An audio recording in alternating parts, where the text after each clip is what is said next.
Quiero hablar esta noche sobre el hogar. En el Salmo 11 hay un pasaje familiar que muchos de ustedes conocen. Si los cimientos son destruidos, ¿qué podrá hacer el justo?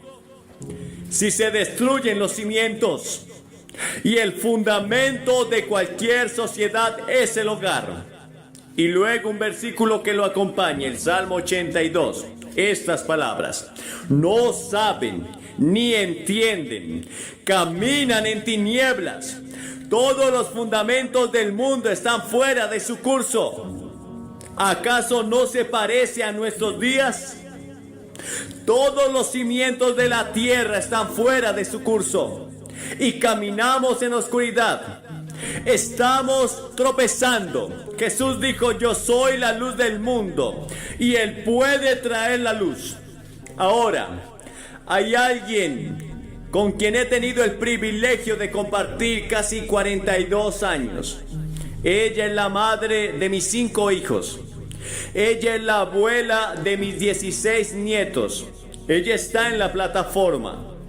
No pudo estar aquí la mayor parte de la misión de Inglaterra el verano pasado, porque estuvo entrando y saliendo del hospital, nada terriblemente grave, excepto que tuvieron que colocarle una cadera nueva y tuvieron que operarle el esófago, porque bueno, hace varios años estaba arreglando un columpio para mis nietos y se cayó de un árbol y se rompió varios huesos desorientándose por dentro. Ahora está bien, por primera vez en mucho tiempo, y todavía tose un poco.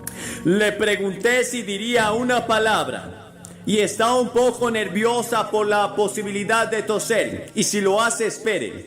Tiene algo más que decir después de eso. Entonces voy a pedir a Ruth que venga. La gente, muchos periodistas me preguntan: ¿quién es el cristiano más grande que he conocido? Siempre respondo: Ruth. Ella es la cristiana más grande que he conocido. No, pero los cristianos felices y solidarios han sido parte de mi herencia.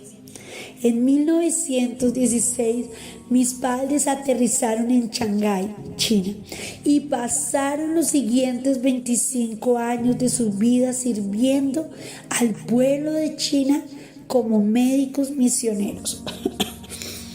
No fue fácil. Eran tiempos difíciles, con guerras, enfermedades, bandidos, inundaciones, hambrunas. Y sin embargo, a causa de ellos, nunca supimos qué era el miedo. Diariamente en el hogar habían oraciones familiares, con himnos, lecturas de la escritura y oraciones. Fuimos disciplinados con amor, fuimos entrenados cuidadosamente. Pero mamá y papá no solamente la enseñaron, sino que la vivieron. Y como consecuencia, cuando era niña, fue fácil entregar mi corazón al Señor Jesús. Luego vinieron a Estados Unidos y tuvimos la dicha de vivir a su lado durante los últimos 25 años de sus vidas. Y gracias a su ejemplo cristiano, nuestros 5 hijos quedaron tremendamente influenciados, en buena parte gracias a ellos. Ellos también entregaron su corazón al Señor Jesús. Recuerdo el último año de su vida. Papá fue elegido moderador de una iglesia. Ahora bien, él tampoco se encontraba bien en ese momento y mi madre había sufrido un derrame cerebral y estaba en silla de ruedas. Pero una mañana bajé a ver cómo estaba y papá estaba de rodillas frente a mamá, ayudándola a poner sus medias. Y él me miró por encima de sus lentes y dijo: ¿sabes? Estos son los mejores años de nuestra vida. Cuidar a tu mamá ha sido el mayor privilegio de mi vida. Y la cuestión era que lo decía en serio. Entonces, doy gracias a Dios esta noche por un hogar cristiano y por lo que ha significado para mí y para nuestros hijos. Y si no ha tenido un hogar cristiano, pueden darle a sus hijos un hogar cristiano. Y si tus hijos ya son mayores y se han ido de casa, pueden volver a comprometer tu vida con Cristo y buscar algún otro joven que te ayude. Dios te bendiga esta noche. Gracias.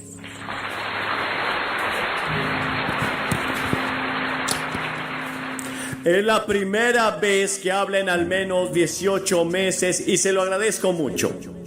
Creo que todos somos conscientes de que algo anda mal en nuestros hogares.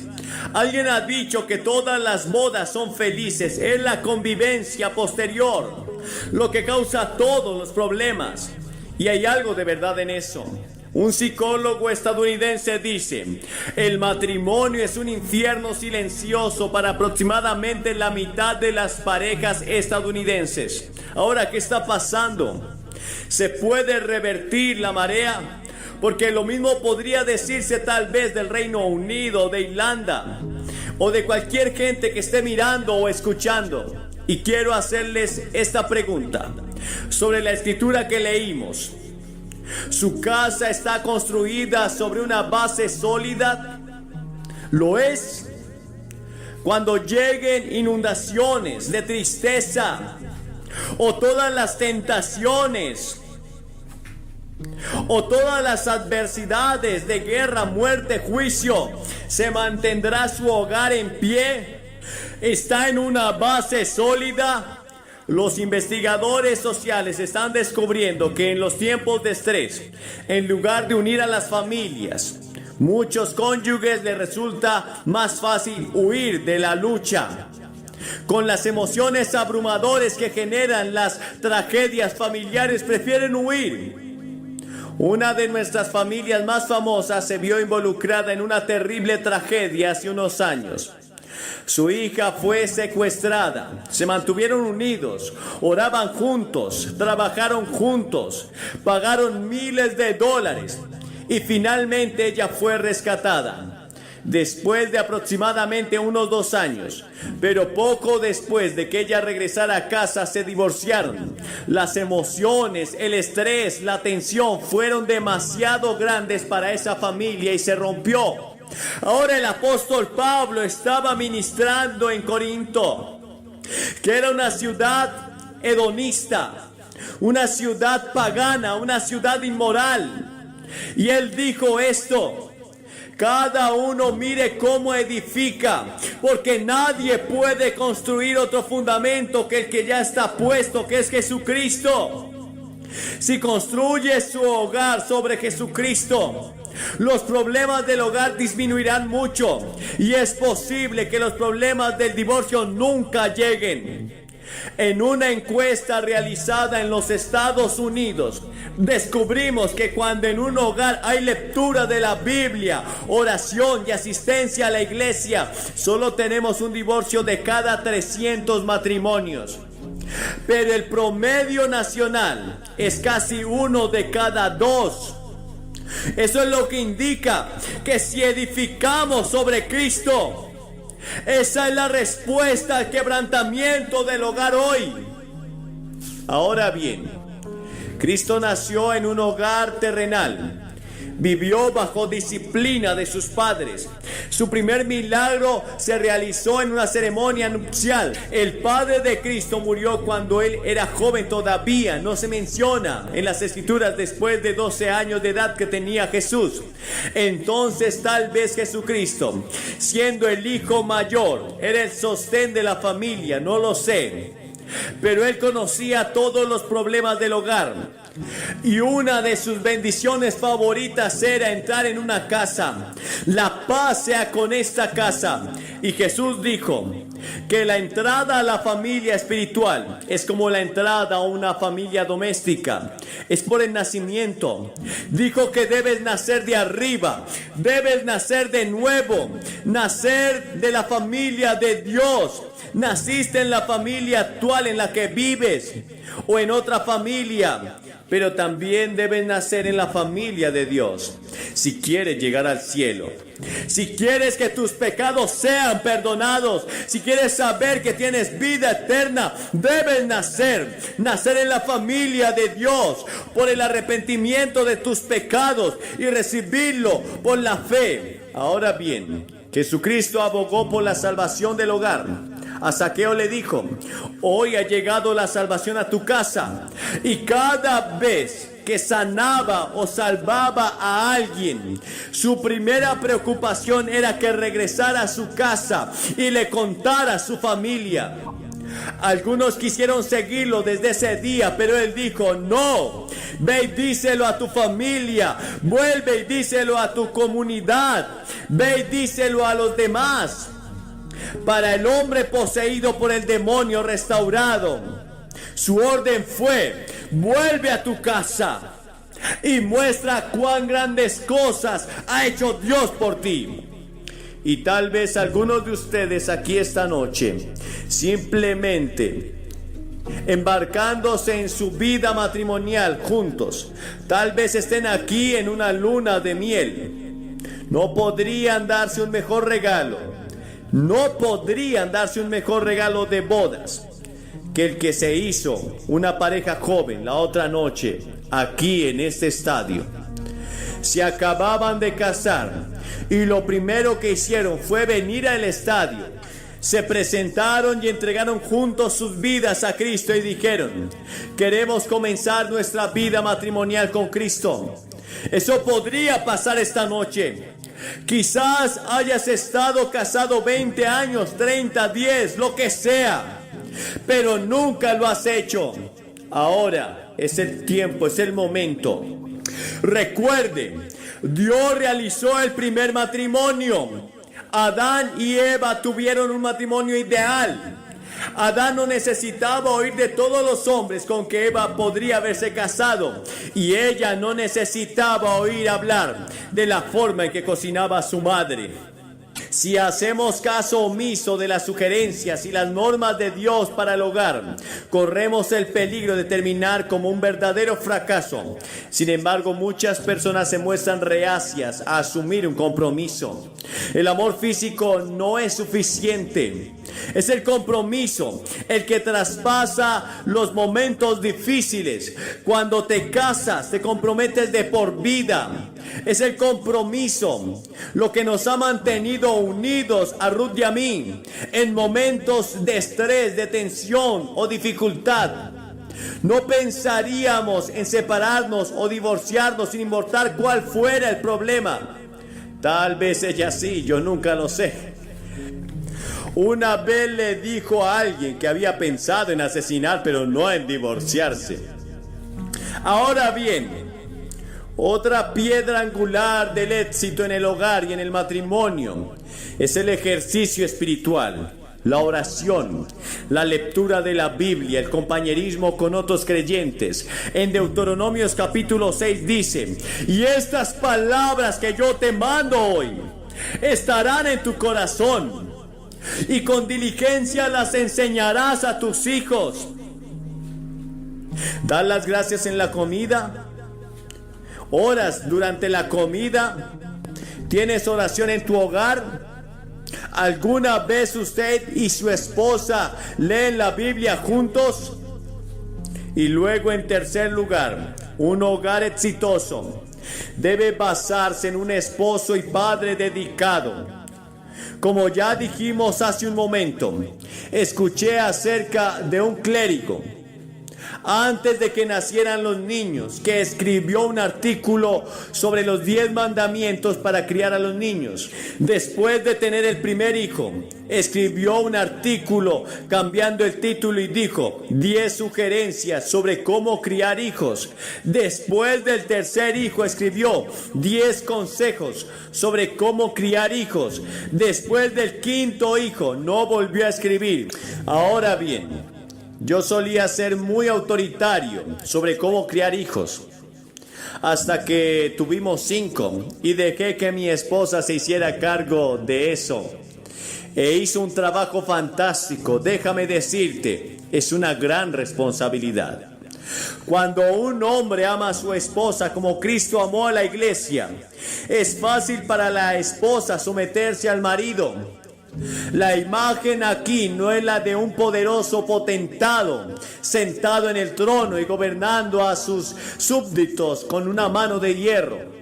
Esto se parece más bien a un director de orquesta de pie sobre su palco, dirigiendo una sinfonía, delicado pero tenue. ¿Es esa clase de marido usted? La Biblia dice: vive gozosamente con la esposa de tu juventud.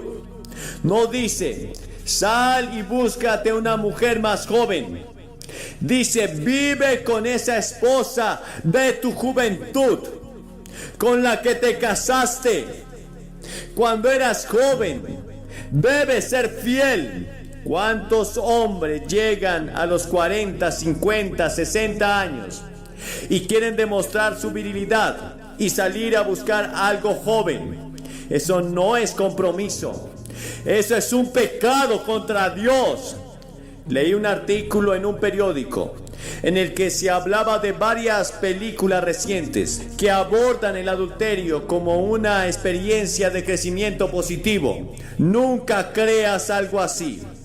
Eso destruirá nuestra cultura tan rápido como cualquier otra cosa. La Biblia dice que la infidelidad es el camino al infierno. Y en cuarto lugar, un hogar exitoso debe tener una esposa y madre devota. Napoleón dijo: la mayor necesidad de Francia son las madres. Uno de los vicios que está afectando a nuestras esposas y madres hoy en el mundo es el alcoholismo y las drogas. Verás, no tienen a Cristo a quien acudir. Y cuando están criando hijos y cuando están casadas, necesitan un recurso, necesitan ayuda. Y eso viene de Dios, una relación con Dios. Así como el esposo, para ser el esposo correcto, necesita a Cristo, así para ser la esposa o la madre apropiada, usted necesita a Cristo. Muchos no tienen a Cristo, entonces recurren a otra cosa que los ayude. Un hogar cristiano tiene una madre y una esposa devota. Ahora sé que en los lugares como en los de Estados Unidos, Michigan, donde hay un gran desempleo, las mujeres tienen que ir a trabajar. Y quiero felicitarte por ayudar en el hogar y estar dispuesta a sacrificarte por ganar dinero para ayudar en el hogar durante una época de depresión, de recesión o de falta de ingresos en el hogar. Y en quinto lugar, un hogar exitoso se basa en niños disciplinados y obedientes. Ahora los niños pueden absorber cualquier cantidad de amor y disciplina, siempre que ambos se mantengan en equilibrio. Escuché a un psiquiatra decir en la Universidad de Columbia hace algunos años en Estados Unidos: si sus hijos se rebelan, conserven amor a toda costa y lo superarán. Y cuando superen ese periodo, el amor no desaparecerá, estará allí y no tendrás que restablecer nada. La Escritura dice: instruye al niño en su camino, no el camino que él tomaría, sino el camino que debe tomar.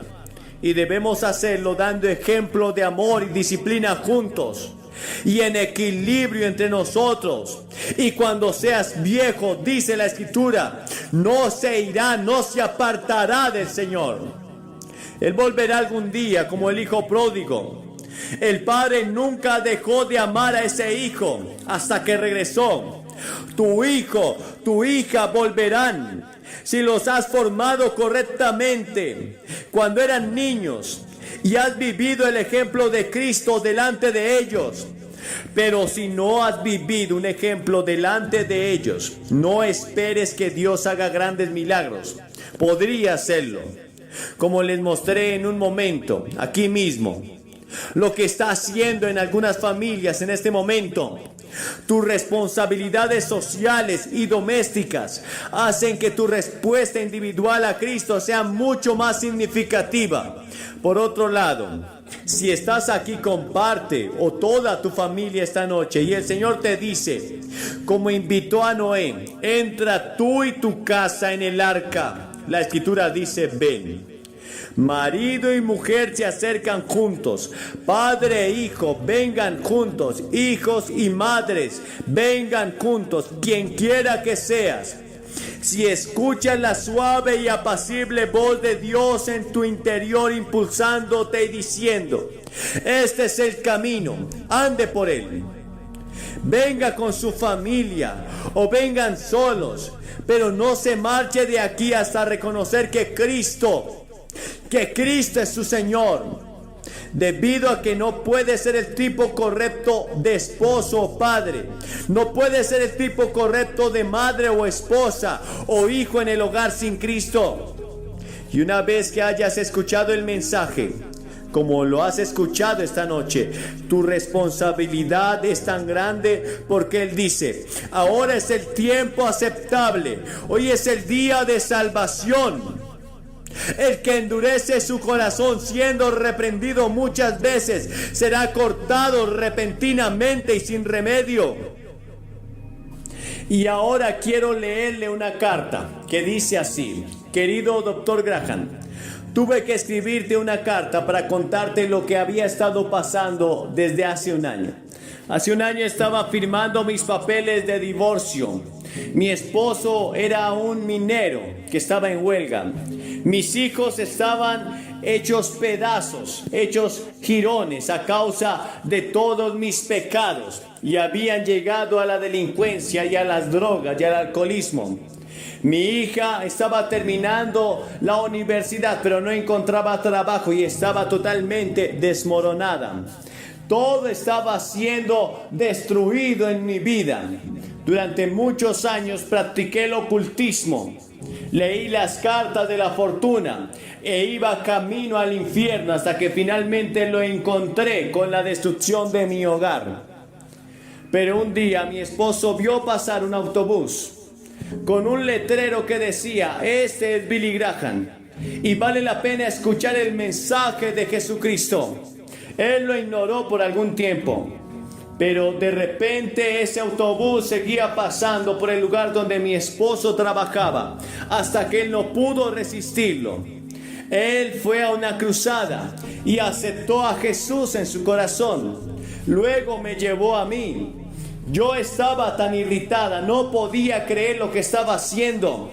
Yo creía que era algo estúpido, pero esa noche el Señor me habló, rompió mi corazón.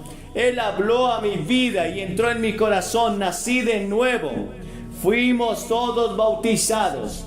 Y la semana pasada mi hija aceptó a Cristo y fue bautizada también. Esta es una familia. Y tenemos cientos de decenas de cartas similares de la misión el año pasado. ¿Qué está pasando contigo? Voy a pedirte que vengas esta noche. Dices, ¿qué tengo que hacer? Voy a pedirles que hagan lo que hemos visto hacer a miles de personas. Voy a pedirte que te levantes de tu asiento, que vengas y te pares frente a esta plataforma y digas, soy un pecador, necesito a Cristo. Quiero que Él venga a mi vida, lo quiero. Quiero que Él entre en mi casa. Estoy dispuesto a entregarme y a comprometerme totalmente sin reservas a Él. Pero ¿por qué le pido a la gente que se presente públicamente? Porque cada persona a la que Jesús llamó, la llamó en público. Él lo llamó públicamente. Él dijo, si no quieres reconocerme públicamente delante de los hombres, yo tampoco te reconoceré delante de mi Padre que está en los cielos. Hay algo en hablar así públicamente que lo hace real, genuino en tu vida. Así que te voy a pedir que te levantes ahora mismo y vengas. Si vienes desde lo alto te tomará 2 o 3 minutos. Por eso comienza ahora mismo. Y ustedes por aquí, por todos lados en el estadio, levántense y vengan. Nosotros vamos a esperarle para que usted entregue su vida a Cristo. Tal vez vengan familias enteras, tal vez maridos y esposas, novios. Solo levántese y venga. Te esperamos ahora mismo. vengan rápidamente. Ustedes que están mirando por televisión, pueden hacer su compromiso ahora mismo. Cuando ven que cientos de personas vienen aquí para hacer su compromiso en este gran estadio, ustedes que están mirando en cualquier lugar, puede hacer su compromiso esta noche de entregarle su vida a Cristo. Él transformará tu vida, tu familia, tu casa, tu descendencia. Vamos, queremos orar por usted. Levántese y reciba a Cristo en esta hora. Y ahora quiero que abra su Biblia en el capítulo 10 de la primera carta a los Corintios. El capítulo 10 y el verso 13 de la primera carta a los Corintios. No nos ha venido ninguna tentación que no provenga del género humano, pero fiel es Dios que dará juntamente con la tentación la salida para que pueda soportar. En 1981 se estrenó una película en Hollywood llamada Carrozas de Fuego. La historia trataba sobre Eddie Little, un hombre que tuvo la capacidad de decir no, que se autodisciplinó y que en aquellos juegos de 1913 le dijo no hasta el príncipe de Gales. Porque aquel príncipe le pidió que corriera en la carrera, porque todo el mundo sabía que era el hombre más rápido en los 100 metros planos. Pero él dijo que no, porque era un día domingo, día del Señor, y eso iba en contra de sus convicciones religiosas. Y el mundo se asombró, pero él no estaba dispuesto a quebrantar sus principios religiosos. Y todos saben la historia de cómo este hombre luego se enlistó en la marina y fue a pelear en la Segunda Guerra Mundial. Y allí fue capturado por los japoneses y murió en un campo de concentración. Pero fue la alegría de todos, porque este hombre era un hombre lleno de Dios, que tenía su voluntad a plomo con el Señor para decir no a lo que el mundo ofrecía. No estaba dispuesto a vender sus principios. Yo quiero hablarles acerca de algunos jóvenes en la Biblia que tuvieron la capacidad, el autocontrol y el criterio para decir que no, aún bajo amenaza de muerte. Y del primer joven que quiero hablarles esta noche es de Moisés. Muchos pensamos en Moisés como un hombre de barba blanca, de cabellera anciana, pero fue en su juventud donde tomó decisiones que luego lo llevaron a la grandeza, cuando rehusó llamarse hijo de la hija de Faraón y estuvo dispuesto a sufrir con el pueblo de Dios antes que deleitarse de los placeres temporales del pecado. Y este no en su juventud lo llevó a la grandeza. Pero vemos todo lo que está pasando en América. La gente está yendo tras la vanidad. La gente está yendo tras el desorden. Viven en el placer. Su Dios se ha vuelto el sexo, el placer, los deseos desordenados y no tienen la capacidad de decir no. Pero ese no en tu vida temprano te llevará a la grandeza. Pero si al contrario, hoy dices que sí a todo lo que el mundo te ofrece, lo que el diablo te ofrece y lo que tu propia carne quiere que hagas, eso te llevará a la destrucción. Morirás en pecado. La Biblia dice: la paga del pecado es la muerte, mas la dádiva de Dios es gozo y vida eterna para aquellos que viven conforme a la voluntad de Dios. Y luego vemos la historia de José, otro joven que estuvo dispuesto a decir que no, aún bajo pena de muerte. Todos conocen la historia, cómo a través de una serie de circunstancias fue vendido como esclavo por sus hermanos a Egipto y llegó a la casa de Potifar, y allí la gracia de Dios estaba sobre él, porque este hombre caminaba con Dios, porque él no estaba dispuesto a vender sus principios. Él seguía a Dios aún bajo toda circunstancia. ¿Saben? El problema de América es que vivimos envueltos en los placeres. Es que hay veces los problemas de la paz son más grandes que los problemas de la guerra, porque en ese momento hay relajación y la gente no tiene problemas de vivir conforme a sus deseos y caprichos. Pero José estaba con Dios, él vivía con Dios, Dios estaba con él. Y la esposa de Potifar se enamoró de José.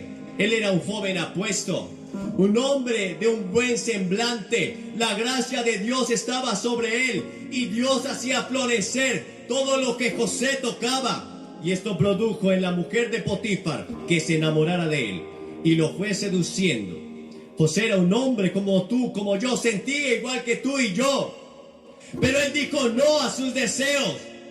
Y esta mujer, al ser rechazada, entonces gritó y acusó a José de que era un violador. Y José fue llevado a la cárcel. Pero en la cárcel Dios estaba con él, porque él era un hombre que vivía conforme a la voluntad de Dios.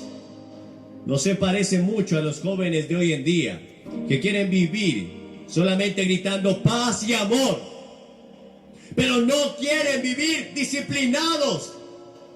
Y estamos viviendo en una época de lapso. Estamos viviendo una época donde los jóvenes han perdido la identidad, donde los jóvenes no saben qué camino tomar.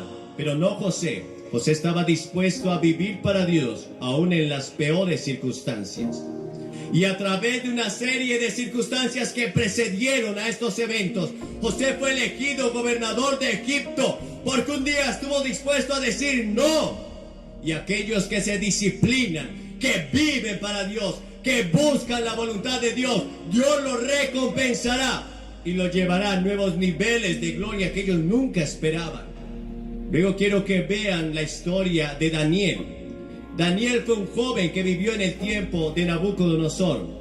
Jerusalén fue tomada y llevada cautiva, y todos los príncipes y los jóvenes de buen parecer y buen aspecto fueron llevados al palacio de Nabucodonosor, el gran rey de Babilonia, para que sirvieran como eunucos. Y allí iba Daniel con 3 compañeros más. Pero Daniel dijo que no. Dice la Biblia en el capítulo 1 del libro de Daniel que le ofrecieron los mejores manjares, las mejores comidas, los mejores vinos. Daniel estaba a 500 millas de Jerusalén. Estaba lejos de casa, lejos de sus padres. ¿Quién se enteraría? Podía haberse hecho muy popular viviendo en el exceso. Pero Daniel dijo no, porque antes de querer agradar al mundo, él quería agradar a Dios. Y dijo no, y se autodisciplinó, y dijo que no a la comida que el rey le estaba ofreciendo, porque aunque era una buena comida, era ofrecida a los dioses. Hoy hay muchos dioses en América. Tenemos el Dios del materialismo, tenemos el Dios del placer, el Dios del sexo, le encuentras en todo lado. Daniel dijo no. Y por eso dice la Biblia que Dios derramó sobre él un espíritu superior. En el momento en que fueron presentados estos eunucos que el rey había llevado al palacio para enseñarlos en sus lenguas, para que administraran negocios, no se hallaron mejores hombres que Daniel, Misael, Ananías y Azarías, porque ellos estaban dispuestos a decir no. Y aun cuando el rey Nabucodonosor años más tarde levantó una estatua para que fuera adorada, aquellos 3 jóvenes dijeron no, aún bajo pena de muerte. El rey dijo, está bien, no quieren servir a mis dioses, serán echados al lago de fuego, serán echados a un horno de fuego. Y ellos dijeron, sepas, oh rey, nuestro Dios puede salvarnos, pero si Él no nos salva, dispuestos estamos a morir por el Señor. Y fueron echados al pozo de fuego, a ese horno de fuego ardiendo. De hecho, ese horno fue calentado 7 veces más. Y allí los arrojaron. Pero de repente dice que el rey vio que había 4 hombres caminando en ese horno de fuego. Eran 3 los que habían sido echados: Ananías, Misael y Azarías. Pero había un cuarto. Y el rey Nabucodonosor, y veo que el cuarto es semejante al Hijo de los dioses, porque el Señor estaba con ellos. Jesús vendrá en el momento de mayor tentación para librarte. Él no te ha provisto de una tentación que no puedas soportar. Él estará contigo en el momento que tengas que decir no, si quieres hacer la voluntad de Dios. Y estos jóvenes salieron victoriosos porque dijeron que no. En el momento que a Daniel le prohibieron orar, porque habían dictado un decreto, los enemigos de Daniel lo envidiaban y querían que Daniel fallara o se le hallara algún vicio para poder acusarlo. Pero Daniel no tenía ningún vicio, era un hombre autodisciplinado, un hombre que ejercía el dominio propio. En la segunda carta a Timoteo, en el capítulo 1, verso 7, dice: que Dios no nos dio espíritu de cobardía, sino de poder, de amor y de dominio propio. Dios te ha dado la capacidad de disciplinarte. Y Daniel estaba allí, en medio de Babilonia, lejos de casa. Nadie lo veía, pero él sabía que Dios estaba sobre él. Él sabía que Dios le estaba mirando. La Biblia dice que con el temor de Jehová los hombres se apartan del pecado. Y el temor del Señor es entender que Dios está presente en cualquier situación que vivas. Los ojos del Señor estarán sobre ti. Y ahí estaba Daniel. Cuando se dictó ese decreto que no podían orar a otro hombre o a otro Dios que no fuera Darío, Daniel lo supo. Él entró a su cuarto, abrió las ventanas que daban a Jerusalén y oró 3 veces por día. Al hacer esto se exponía a ser echado al foso de los leones. Pero Daniel no iba a cambiar porque un decreto en contra de su rey de reyes y señor de señores se dictara.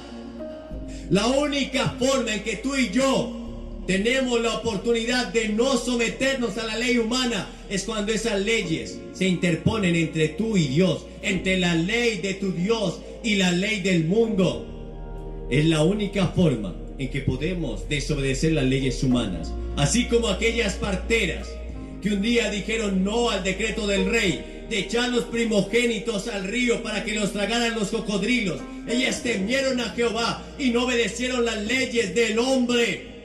Si se levanta una ley en esta tierra que va en contra de lo que Dios estableció, es allí cuando tenemos que obedecer a Dios antes que a los hombres, dijeron los apóstoles. Y allí estaba Daniel, orando al Señor. Cuando fue atrapado por esos sátrapas, cuando fue atrapado por esos magistrados, por esos policías, y lo llevaron ante el rey, y lo acusaron de haber orado a otro Dios que no era él. Y Daniel dijo, yo no he hecho nada malo. He estado haciendo lo que mi Dios me pedía hacer. Y hay una promesa para aquellos que viven conforme a la voluntad de Dios, que seremos librados en el tiempo de angustia. En el Salmo 50:15 dice, invócame en el día de tu angustia, te libraré y tú me honrarás. Y hemos de probar a Dios librándonos en medio de la angustia. Cuando tienes el poder y la capacidad de decir no, aunque de eso dependa tu vida. Hemos escuchado noticias de cómo muchos cristianos están siendo asesinados en Nigeria, en Siria. De hecho, la semana pasada fueron asesinados 200 cristianos que dijeron no vamos a rechazar a Jesús.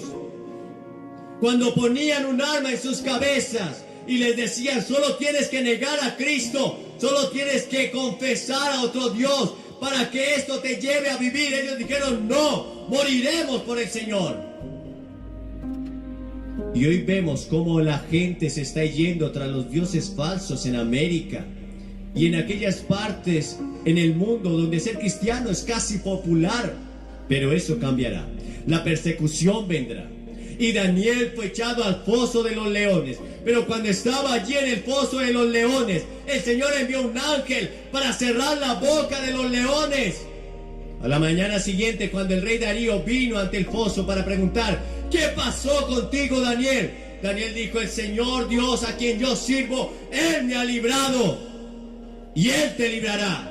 Si estás dispuesto a decir que no por el Señor, pero aunque no te librara, si dices que no, tenemos asegurada la vida eterna. ¿Cuántos cristianos perseguidos están creciendo en su fe? La iglesia perseguida está creciendo en su fe. Mientras tanto, en América, el mundo se está yendo tras las filosofías, tras las ideologías. El mundo se está yendo tras el comunismo, pensando que esas banderas rojas nos van a librar. Pero no te librarán en el tiempo de la prueba. Solo hay alguien que puede librarte y ese es Dios. Nadie más te podrá librar en el tiempo de la angustia. Habrá un momento, como dijo Pedro, ¿a quién iremos? Habrá un momento en tu vida que el médico dirá, no puedo hacer nada. Habrá un momento en tu vida que los bancos dirán, no puedo prestarte. Habrá un momento en tu vida donde tu familia dirá: no quiero nada contigo. Habrá un momento en tu vida donde tus propios deseos y anhelos no te servirán, donde tus propios dones y talentos no podrán ayudarte. Es en ese momento donde aparece el Señor. Pero tienes la capacidad de decir no hoy al pecado, de decirle sí a Cristo, de recibir a Cristo en tu corazón, de vivir para Él, de negarte al mundo, de dejar tus pecados. Y finalmente quiero hablarles de Jesús.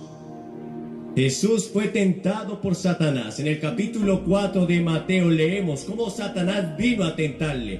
Luego de que Jesús hubiera pasado 40 días de ayuno buscando la presencia de Dios, entonces vino el tentador a tentarle.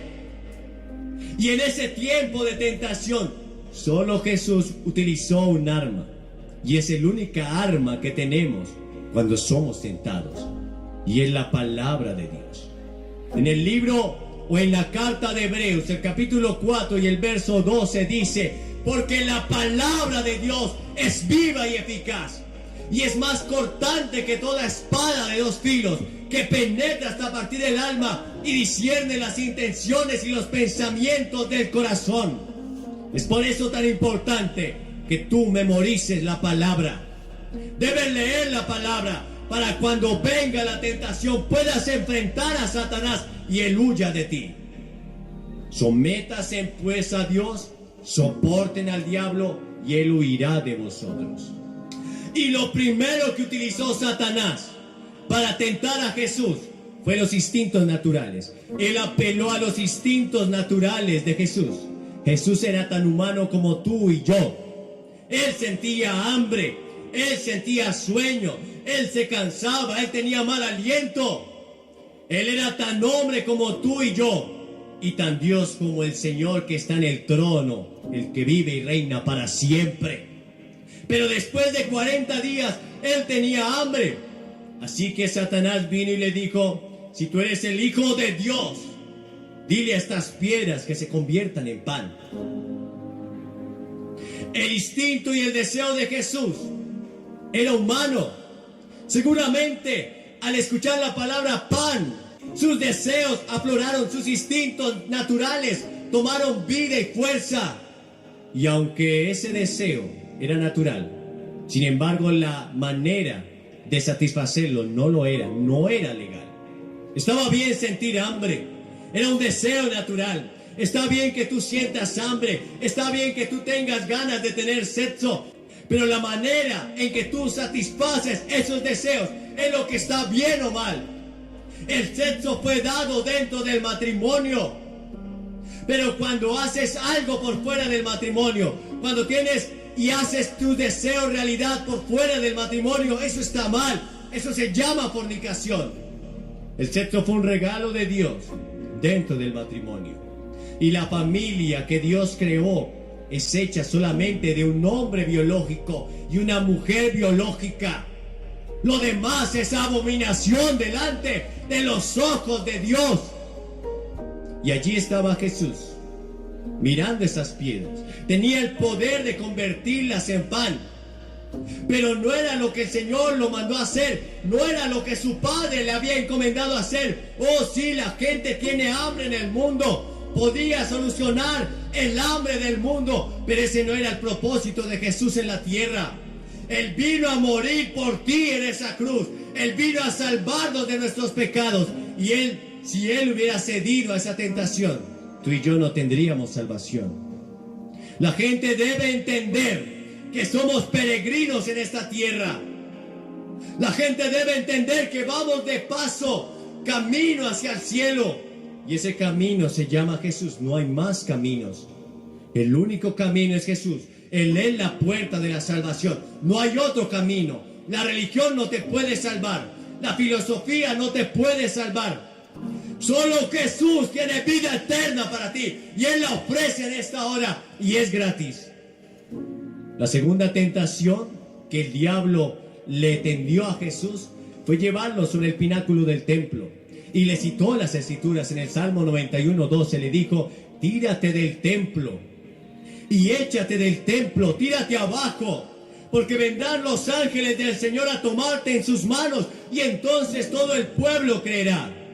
Y había una leyenda por aquel tiempo, y aquellos judíos creían que el Mesías iba a descender de la cúpula del templo que había levantado Herodes. Y Jesús dijo: oh sí, será un gran espectáculo. Lo será, dijo Satanás. Pero ese no era el medio por el cual deberían creer y conocer a Jesús. ¿Sabes? Dios estableció un camino para acercarnos a Él, y en la fe.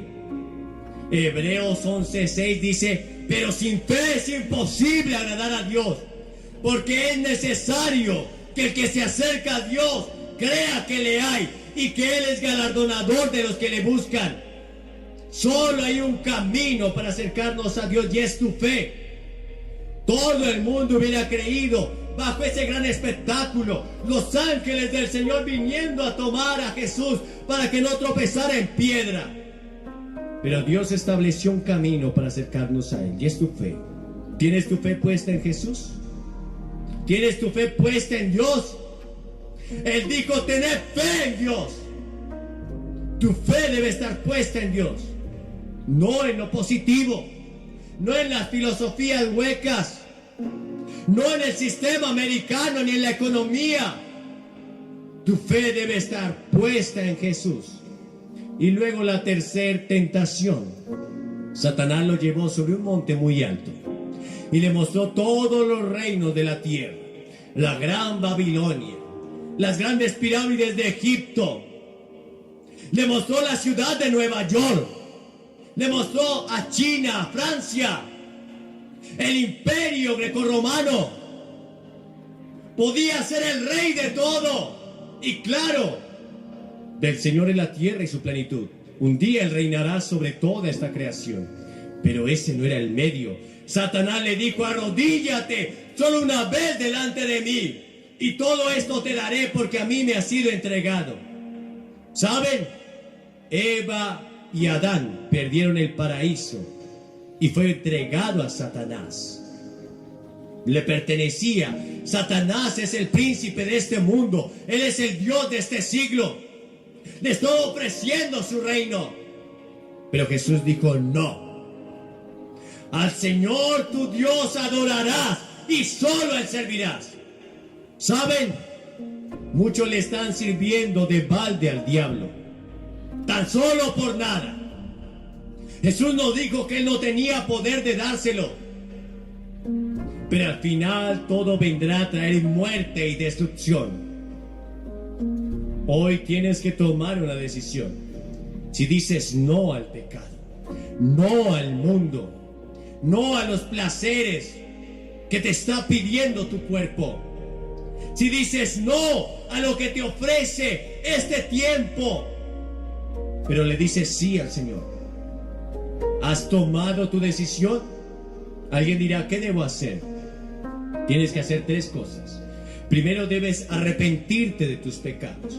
Verán, todos somos pecadores. Todos hemos quebrantado las leyes morales de Dios. Tú has mentido, yo he mentido.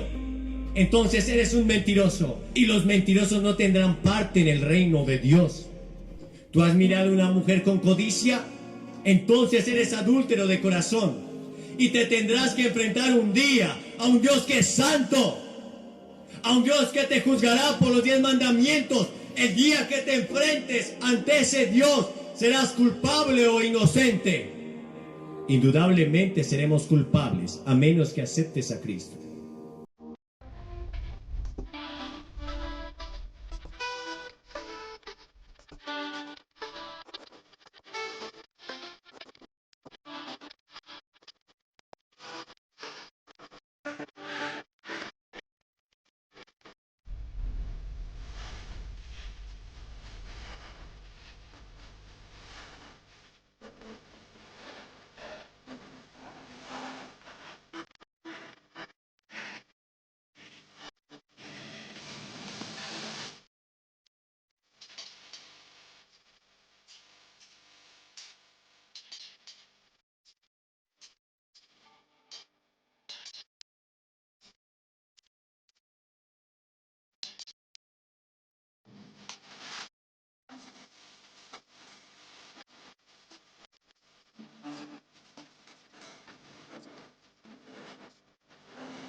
a menos que aceptes el sacrificio en la cruz por ti, porque la paga del pecado es la muerte. Mas la dádiva de Dios es justicia eterna. Todos hemos nacido en pecado, pero para esto apareció el Hijo de Dios, para deshacer las obras del diablo. Arrepentimiento significa cambiar de dirección. Vas en dirección opuesta. Dejas tu vida de pecado y te vuelves a Dios. En segundo lugar, debes poner tu fe solo en Jesús. Cuando me subí a esta plataforma, no pregunté de qué material estaba hecho. No pregunté si la habían probado antes. Simplemente me subí a esta plataforma. Eso se llama fe. Tienes tu confianza puesta en Él. Entregas tu vida a Él, como aquel niño que confía que su padre lo va a llevar en la tormenta. Tu fe puesta en Jesús, solamente en Él. No en tu justicia, no en tus sacrificios, no en tu buena voluntad. No porque hagas lo correcto. Verás, la Biblia dice que todas nuestras justicias delante de Dios son como trapos de inmundicia. No hay ninguna justicia humana que pueda satisfacer la justicia de Dios. Solamente puedes ir a la presencia de Dios a través de Cristo. Verás, Hebreos 4:16 dice: acerquémonos pues confiadamente ante el trono de la gracia, para alcanzar misericordia y hallar gracia para el oportuno socorro. Solo a través de Cristo, solo hay un camino, solo hay una verdad, solo hay una vida, y está en Cristo. Y en tercer lugar, debes hacer tu fe pública. Verás, todas las personas a las que Jesús llamó en el Nuevo Testamento, excepto Nicodemo, vinieron a Él en público. Jesús dijo: si no estás dispuesto a confesarme delante de los hombres, tampoco yo te confesaré delante de mi Padre que está en los cielos. Debes pararte ante esta plataforma y decir: yo acepto a Cristo, yo recibo a Cristo en mi vida. Debes confesarlo públicamente, dar testimonio. No te puedes avergonzar de Cristo, porque Él no se avergonzó de ti. Él colgó en una cruz frente a la chusma delirante, sufrió los esputos del pueblo, fue golpeado, herido. El látigo romano cayó sobre él, desfigurado, le arrancaron la barba. Pero Él sufrió por ti y no se avergonzó de llamarse tu Dios. No se avergüenza de llamarse tu amigo. No se avergüenza de llamarte tu Padre. Te levantas y vienes por fe. Es tan sencillo ser salvo que muchos tropiezan con la sencillez. Él no te está pidiendo tus riquezas. Él no te está pidiendo que hagas grandes proezas. Lo único que pide es que pongas tu fe en Él. Te levantas y vienes. No importa en qué lugar de este estadio estés. Te levantas y vienes. Y el Señor hará una fiesta grande por ti. A aquellos que tienen la capacidad, el deseo y toman la decisión de decir hoy no, no a Satanás, no al mundo, no a sus deseos, pero sí a Cristo, ellos van a recibir salvación y vida eterna. Y si tú estás viendo este video en esta hora, y no importa si estás en el lobby de un hotel, quizás estás en un bar, quizás estás en un avión, pero sabes que Cristo te está hablando. Sabes que esta palabra está tocando tu corazón. Y si fuera el último día que estuvieras sobre esta tierra, ¿estás listo para encontrarte con Dios? El Señor dice: prepárate para encontrarte con tu Dios. ¿Estás listo para encontrarte con Dios? ¿Estás listo para decir hoy sí a Cristo? ¿Estás listo para estar en la presencia del Señor ahora mismo? La salvación es instantánea. Sin embargo, Él trabajará todos los días en tu vida, cada día de ahora en adelante. Serás salvo en un abrir y cerrar de ojos, pero Él seguirá trabajando en ti. Él te ayudará a vivir la vida cristiana. No importa lo que estés haciendo, toma tu decisión hoy por Cristo. Tú sabes que tus deseos, tus anhelos y el no vivir conforme a la voluntad de Dios han traído destrucción, muerte, ruina en tu vida. Pero hoy todo puede cambiar. tan solo si aceptas a Cristo en tu corazón. Solamente ven, te estaremos esperando.